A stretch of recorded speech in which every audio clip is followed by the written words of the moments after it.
Hello বন্ধুরা, তো বলো কেমন আছো সব। আর এইদিকে দেখো বাবা স্যান্ডো গেঞ্জির বাক্স করে সব রেডি করছিল, কারণ কালকের মধ্যে এই গেঞ্জিগুলোকে পাঠিয়ে দিতে হবে। আর আমিও সময় নষ্ট না করে গেঞ্জিগুলো বাক্স করতে বসে গেলাম। আর এইবারের গেঞ্জিগুলো পাঠাতে একটু দেরি হয়ে গেছে, তাতে দোষটা আমাদের না, আসলে যেখান থেকে এই গেঞ্জির প্যাকেট আসতো এইবার সেখান থেকে দেরি করে পাঠিয়েছিল তার জন্য। তার উপর বিশ্বকর্মা পুজো উপলক্ষে পুরো একটা দিন কাজ পুরো বন্ধ ছিল। তো যাই হোক, এইখানে দেখো বাক্স হয়ে যাওয়ার পর স্নানটাও সেরে নিয়েছি। তো স্নান করে সোজা চলে গেলাম রান্নাঘরে খাওয়ার জন্য।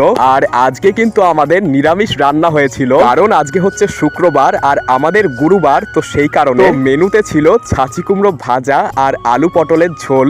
একবারে নর্মাল খাবারই রান্না হয়েছে, কিন্তু টেস্টটা হয়েছে দারুণ। তো এইখানে দেখো খাওয়া দাওয়ার পর মা শসা কেটে দিল। তো চলো আমি শসা খাই, আর তোমাদের সঙ্গে দেখা হচ্ছে আবার নেক্সট ভিডিওতে। বাই।